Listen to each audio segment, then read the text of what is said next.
Helldivers 2 was not a game that I was expecting to play, but I'm so happy that I did.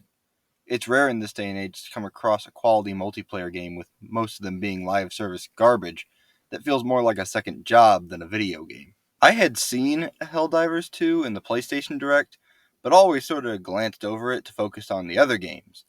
But I can tell you now that this is a fantastic game. Well, with one minor issue. Okay, maybe not minor. Here, let me explain. You play as a member of an elite military force stationed on Super Earth. Yes, that's actually what it's called the Helldivers, and your job is to help spread democracy throughout the galaxy by mowing down anything that opposes you with massive guns. If you've seen the film Starship Troopers, then this should feel very familiar, because this game is basically if that film was a video game, even including an Earth propaganda video at the start. The visuals are stunning, especially for a AA studio. Environments are lush and detailed with fantastic sound design that makes each world you visit seem alive. Now, you won't be spreading democracy through the galaxy alone.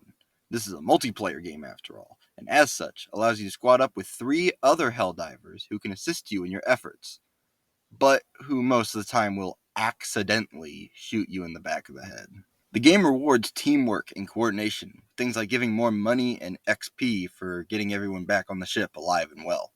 Like I said before, this is one of the few multiplayer games I've played in recent years that doesn't feel like a chore, and one that I found myself coming back to just for fun and not just to do a video on.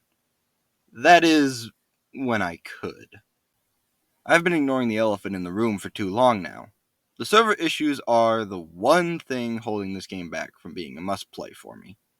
If you're lucky, you'll get into a server after just a few minutes, but other times it can take hours just to get into the game. The only time I could reliably play the game was if I woke up super early and hopped on as soon as possible.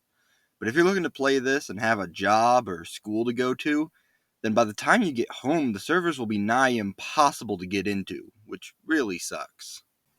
Overall, if you're on the fence about buying the game, I would recommend you wait until the devs have sorted out all the server issues. The developers have been non-stop posting updates about how they're working hard to fix the server issues. The issues with Helldivers 2 aren't the developers' fault. Arrowhead Studios is a smaller, AA dev team, and probably weren't expecting to get this many players, and it's clear that developers are passionate about this game, and are passionate about fixing the issues that the game has right now. It's clear to me that the indie and AA scene have noticed a gap in the market.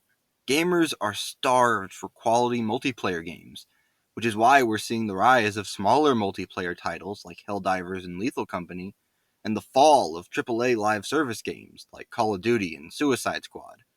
And that gets me excited about the future of multiplayer games, and the future of gaming in general.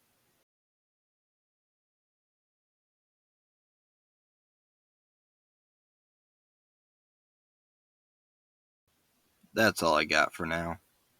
You can subscribe if you want, or don't.